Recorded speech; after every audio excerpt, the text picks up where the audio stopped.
जय हिंद दोस्तों, स्वागत है आप सबका आपके अपने YouTube channel Vasu GS centre पे। दोस्तों, आज की इस वीडियो में हम जेपीएससी का एक टॉपिक जो जहां से अक्सर क्वेश्चन आपसे पूछा जाता है तो उसके बारे में बात करने वाले हैं।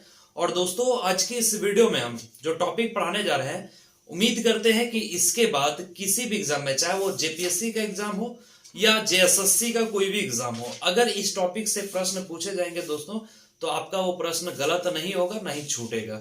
बस वीडियो के लास्ट तक बने रहिए। और अगर चैनल पे नए हैं तो चैनल को सब्सक्राइब जरूर कर लीजिए। और वीडियो अगर अच्छा लगे दोस्तों तो जितना ज्यादा से ज्यादा हो सके शेयर जरूर कीजिए। देखिए, आज का जो टॉपिक है दोस्तों वो है झारखंड के सदान। ठीक है, और ये जेपीएससी का भी सिलेबस अगर आपने देखा होगा तो जेपीएससी के भी सिलेबस में पढ़ना है झारखंड के सदानों के बारे में। आखिर झारखंड के सदान है कौन, यहां से सब्जेक्ट ऑब्जेक्टिव क्वेश्चन भी आता है।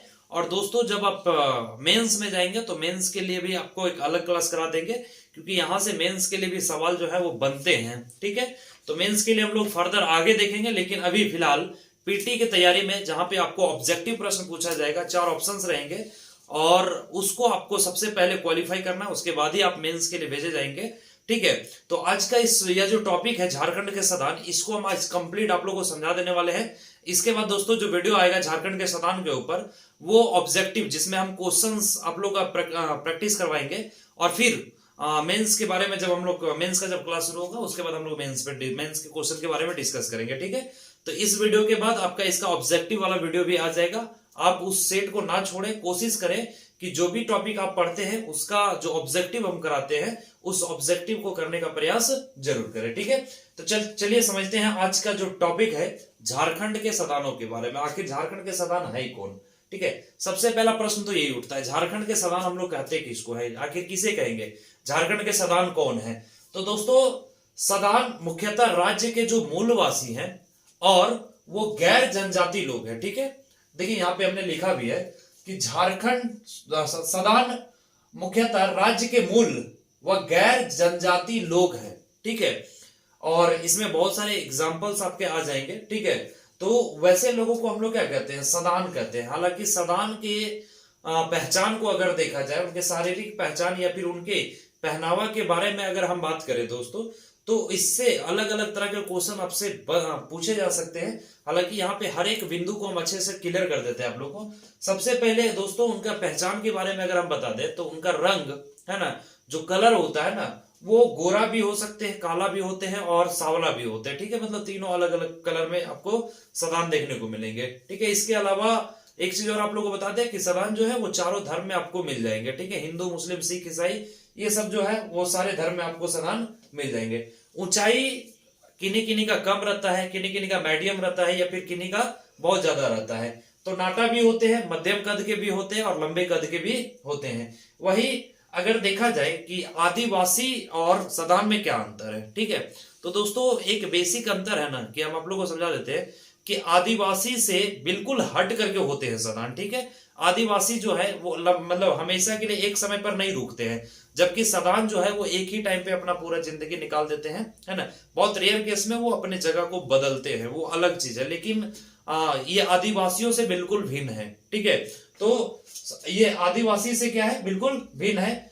और इनमें आर्य, द्रविड़ और आष्ट्रिक परिवार जो है ना, ये तीनों परिवार का लक्षण दोस्तों पाया जाता है किसमें, सदान में। तो सदान में आपका आर्य का भी लक्षण मिल जाएगा, द्रविड़ का भी लक्षण मिल जाएगा और आष्ट्रिक का भी लक्षण मिल जाएगा। इसलिए बहुत सारे इतिहासकारों का मानना है कि ये द्रविड़ लोग हैं, कुछ लोगों का कहना है ये आर्य लोग हैं। ठीक है, तो अलग अलग मत है सभी अलग अलग इतिहासकारों का। ठीक है, इसके अलावा अगर इनका वेशभूषा अगर देखा जाए तो दोस्तों, वेशभूषा में मेनली इनका पहनावा के बारे में हम आप लोगों को बता देते हैं। ठीक है, पहले जो इनका मुख्यतः जो इनकी पहनावा है ना, वो धोती, कुर्ता, गमछा, चादर, ये सब है। लेकिन वर्तमान में चूंकि चीजें बदल रही है, इस वजह से इनका पहनावा भी बदल गया है। वर्तमान में दोस्तों पैंट, जीन्स, कोट, टाई, पैजामा, सूट, सलवार आदि ये सब सभी जो सदान के मेल है, फीमेल है, ठीक है, ये सभी चीजों का धारण करते हैं। ये सारी चीजों का इन सारी चीजों को पहनना शुरू कर दिए हैं। लेकिन जो मूल है वो उनका धोती, कुर्ता, गमछा और चादर है। ठीक है, अभी सब बदल गया है। इसके अलावा दोस्तों देखिए, जैसा कि मैंने आपको बताया कि बहुत सारे इतिहासकारों का अलग अलग मत है, अलग अलग मानना है कि कुछ लोगों का मानना है कि ये द्रविड़ से आए हैं, कुछ लोगों का मानना है ये आर्य से है, लेकिन मैक्सिमम ज्यादातर इतिहासकारों का मानना है ना कि जो सदान आए हैं ना, ठीक है, तो सदान वो आर्य थे, है ना, जो पहले आर्य थे ना वही बाद में जाकर के सदान कहलाई। ये बहुत सारे इतिहासकारों का अपना अपना मत है, उनके अनुसार ये बताया जाता है, ठीक है। इसके अलावा सदान शब्द का अगर अर्थ समझे दोस्तों, तो सदान शब्द को अगर दो छोटे छोटे भागों में विभक्त करके देखें, सद प्लस आन, तो सद का अर्थ होता है दोस्तों बैठना, बस जाना, बैठना या फिर बस जाना, ठीक है। तो इट मींस सदान का अर्थ क्या हुआ कि लोग जो झारखंड में आकर बस गए या बैठ गए, वैसे ही लोगों को हम लोग क्या कहते हैं, सदान कहते हैं, ठीक है। ध्यान से सुनिएगा, सदान शब्द का अर्थ होता है वैसे लोग जो बाहर कहीं रह रहे थे या फिर बाहर कहीं से आकर के हमारे झारखंड राज्य में आकर के यहाँ पे बस गए या फिर यहाँ पे हमेशा हमेशा के लिए रुक गए, तो ऐसे लोगों को क्या कहा गया, सदान कहा गया। क्लियर। इसके अलावा जो सदान शब्द है ना वो एक्चुअल में नागपुरी का एक शब्द है, ठीक है, नागपुरी भाषा जो है ना उसी का एक शब्द है सदान। अब नागपुरी में अगर आप नागपुरी के बारे में डिस्कस करेंगे ना, तो नागपुरी में एक शब्द आता है जिसको कहते हैं सद पेरवा, और एक और शब्द आता है जिसको कहते हैं बनिया पेरवा। अब सद पेरवा और बनिया पेरवा किसे हम लोग कहेंगे, तो देखिए दोस्तों क्या होता है कि नागपुरी भाषा में घर में बसने वाला कबूतर, जैसे होता नहीं कि देखिएगा कि झारखंड में बहुत सारे लोग ऐसे हैं ना जो घर में कबूतर को पालते हैं, तो घर में बस जाने वाले कबूतर को सद पेरवा कहा जाता है, ठीक है। मतलब वो घर में आए और बस गए, फिर वापस नहीं गए। और जो लोग वैसे कबूतर जो घर में नहीं बसते हैं या फिर जंगलों में रहते हैं, वैसे कबूतर को दोस्तों बनिया पेरवा कहा जाता है। अब देखिए इसको यहाँ पे इसलिए हमने लिखा है क्योंकि ये सदान जो है वो नागपुरी का एक शब्द है दोस्तों, नागपुरी भाषा का एक शब्द है, और यहाँ पे आपने देखा सद पेरवा। अब सद पेरवा जो है उसका अर्थ मैंने आपको बताया कि वैसा कबूतर जो घर में आकर के बस जाए। बस वैसे ही लोग जो हमारे झारखंड में आकर के बस गए, तो उनके लिए एक शब्द यूज किया गया सदान। जैसे कबूतर के लिए यहाँ क्या यूज किया गया, सद पेरवा यूज किया गया है। तो जो लोग बाहर से आकर के किसी अन्य कंट्री, अन्य कंटिनेंट या फिर अदर स्टेट से आकर के हमारे झारखंड में बस गए परमानेंटली, तो वैसे लोगों को सदान कह करके पुकारा गया, ठीक है। इसके अलावा सदान का अगर मुख्य भाषा देखें दोस्तों, तो मुख्य भाषा इनका सादरी है, ठीक है। क्या है सादरी, कभी कभी क्वेश्चन में पूछ लेता है कि सदानों का मुख्य भाषा क्या है, तो मुख्य भाषा सादरी है, लेकिन इसके अलावा भी वो कई भाषा का प्रयोग करते हैं, जैसे खोटा भी बोलते हैं, कुरमाली भी बोलते हैं, पंच परगनिया भी बोलते हैं। और अभी मैंने आपको बताया कि चूंकि सदान शब्द नागपुरी से आया है ना, तो ऑब्वियस सी बात है कि वो नागपुरी बोलते होंगे तभी तो सदान शब्द आया है। तो नागपुरी भी हो गया, खोटा भी हो गया, कुरमाली, पंच परगनिया, ये सारे भाषा का प्रयोग ये सदान लोग करते हैं, ठीक है। तो इधर वाला स्लाइड समझ में आ गया, चलिए अब इधर वाले में समझाते हैं, ठीक है। बहुत सारे इंपॉर्टेंट पॉइंट्स हैं जो आपको समझना जरूरी है। ऑब्जेक्टिव क्वेश्चंस को अगर आप देखेंगे तो इसके लिए मतलब ये वीडियो जो है वो बहुत ही हेल्पफुल रहने वाला है दोस्तों। तो चलिए देखते हैं आगे का पॉइंट्स। अब देखिए यहाँ पे कह रहा है कि वहां के जो जीविकोपार्जन होता था उसका वो किस आधार पे होता था, कैसे वहां के लोग करते थे। तो सदान का मुख्य व्यवसाय है ना, इनका मुख्य व्यवसाय क्या था, तो कृषि था। मतलब सदान लोग जो हैं है ना, वो क्या करते हैं कि मैक्सिमम कृषि पे डिपेंडेंट है, और कृषि का कार्य को करके और दोस्तों अपने जीवन को ये व्यतीत कर रहे हैं। इस वजह से हमने यहाँ पे पॉइंट लिखा है कि सदान का मुख्य व्यवसाय जो है वो कृषि है। हालांकि ऐसा नहीं कि और भी व्यवसाय और भी चीजों में ये इंटरेस्टेड नहीं है, लेकिन इनका जो पहला प्रायोरिटी है दोस्तों वो एग्रीकल्चर है, कृषि है, ठीक है। सदान का समाज है ना, कभी कभी क्वेश्चन आता है कि समाज इनका कैसा था, सामाजिक स्थिति क्या था। तो अगर स्पेशली सदान के बारे में देखें ना दोस्तों, तो सदान जो है ना इसका समाज पितृसत्तात्मक होता था, जहां पे पिता के बड़े भाई को बड़े पिता या बड़े बाबूजी कहकर के संबोधित किया जाता है, वहीं पिता के छोटे भाई को काका कहकर संबोधित किया जाता है। ध्यान रखेंगे समाज जो है वो पितृसत्तात्मक है, ठीक है। मतलब पिता ही जो घर होंगे, घर के हेड होंगे, मुख्य होंगे, ठीक है।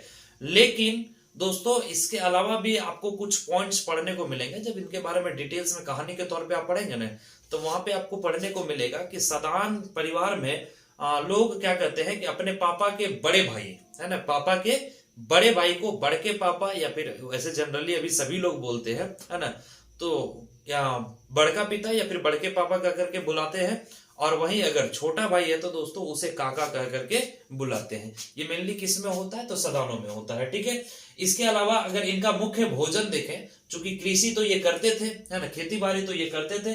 अब खेती बाड़ी जब करते थे तो भाई इनका जो मुख्य फसल होता था वो क्या होता था, तो दोस्तों इनका मुख्य फसल जो होता था वो चावल होता था। और यही कारण है कि इनका मुख्य भोजन में चावल एक बहुत ही अहम हिस्सा था, और चावल का ये लोग सेवन ज्यादा करते थे। लेकिन सिर्फ ये चावल तक सीमित नहीं रहते थे, इसके अलावा महुआ हो गया, मकई हो गया, दलहन हो गया, इन सारी चीजों का ये सेवन करते थे। मेन तो इनका चावल था, लेकिन इसके अलावा भी बहुत सारी चीजें, यहाँ पे मैंने 2-3 लिखा है, बहुत सारे चीजों का ये सेवन किया करते थे, ठीक है। अगला पॉइंट देखें तो इनकी धार्मिक आस्थाएं ये जनजातीय धर्म से प्रभावित है दोस्तों। ये मतलब इनका जो धर्म था ना, और धर्म के प्रति जो इनका विश्वास था, इनकी जो आस्थाएं थी, वो दोस्तों मिलता जुलता था किनसे, जनजातियों से। हालांकि इनके तौर तरीका, रहन सहन में ये सदान जो है वो जनजातियों से या फिर आदिवासियों से थोड़ा सा हट करके है, लेकिन इनका जो धार्मिक आस्थाएं हैं दोस्तों वो बिल्कुल किससे मिलता है, तो जनजातियों से मिलता है। क्योंकि ये इनकी जो धर्म है वो किससे प्रभावित है ना, ये धार्मिक रूप से किससे प्रभावित है, तो जनजातियों से प्रभावित है, ठीक है। लास्ट पॉइंट को देखते हैं। सदान अनेक महामारियां, है ना, जैसे होता है ना कि बहुत सारे महामारी आते हैं, उसमें से एक महामारी जिसके बारे में आप जानते हैं चेचक है, ठीक है, उसी तरह से हैजा है। तो होता क्या है कि सदान जो है वो ऐसे महामारियों को देवी का प्रकोप समझते हैं, ठीक है, और देवी का प्रकोप समझ करके शीतला देवी का पूजा करते हैं। ध्यान रखिए, यहां से क्वेश्चन बहुत बार रिपीट हुआ है कि सदान जो है वो चेचक या हैजा जैसे महामारी को क्या समझते हैं, ठीक है, तो ये एक देवी का प्रकोप समझते हैं। और इसके लिए वो किसकी पूजा करते हैं, तो दोस्तों इसके लिए वो शीतला देवी का पूजा करते हैं, ठीक है। तो ये छोटे छोटे बिंदु थे। इसके अलावा दोस्तों अगर सदान के बारे में आप पढ़ेंगे तो सदान का इतिहास अपने आप में बहुत बड़ा है, क्योंकि टू द पॉइंट सभी चीजों को अगर आप पढ़ना शुरू करेंगे तो ये बहुत लंबा सिलेबस है। लेकिन हमने आज की इस वीडियो में इसको शॉर्ट करके टू द पॉइंट्स आप लोग को आपको समझा दिया। और जहां से क्वेश्चंस बनते हैं दोस्तों अभी तक, चाहे वो जेपीएससी का एग्जाम हो या जेएसएससी का कोई भी एग्जाम हो, यहां से बहुत बार प्रश्न पूछे गए हैं। इन तमाम पॉइंट्स आपके लिए बहुत ही इंपॉर्टेंट है। साथ ही साथ दोस्तों जाते जाते मैं आप लोगों को बता दूं कि इसका पीडीएफ भी तैयार है, ठीक है। जो दोस्त हमारे 11th जेपीएससी का तैयारी में लगे हुए हैं, है ना, या फिर वैसे दोस्त हमारे जो जेएसएससी के अलग अलग एग्जाम के तैयारी में लगे हुए हैं, तो उनके लिए मैं बता दूं कि दोस्तों आपका पीडीएफ जो है वो रेडी है, और आप उसे चाहे तो परचेज कर सकते हैं स्पेशली फॉर जेपीएससी, ठीक है। जेपीएससी वाले दोस्त आप बिल्कुल भी देर ना करें। हालांकि अभी नियोजन नीति का मैटर चल रहा है, मुद्दा चल रहा है, लेकिन जेपीएससी वाले दोस्त का इससे कोई लेना देना नहीं है। तो आप अभी से तैयारी शुरू कर दीजिए, और तैयारी को एक बेहतरीन रूप देने के लिए, ताकि आपका तैयारी बेहतरीन ढंग से हो सके। अगर आपको नोट्स चाहिए दोस्तों तो आपको ये इजीली अवेलेबल करा दिया जाएगा। आप हमारे डिस्क्रिप्शन में जाएंगे, वहां पे हमारा मोबाइल नंबर दिया हुआ है, वहां से आप मुझे कांटेक्ट कर सकते हैं। और किसी तरह का अगर कोई डाउट आता है दोस्तों, किसी तरह का कोई जानकारी चाहिए, तो आप हमें कमेंट करके जरूर बताएं। हम आपको हेल्प जरूर करेंगे, समझाने की कोशिश जरूर करेंगे। तो उम्मीद करते हैं आज का ये जो टॉपिक है झारखंड के सदान के बारे में, वो आप समझ गए हो कि जो भी मेन पॉइंट्स हैं उसके बारे में आपको समझ में आ गया होगा, ठीक है। इसके अलावा मैं बता दूं कि ये जो टॉपिक जो मैं डेली आपको करवाता हूं, इसका नोट्स हमारे टेलीग्राम ग्रुप में हम डाल देते हैं, है ना।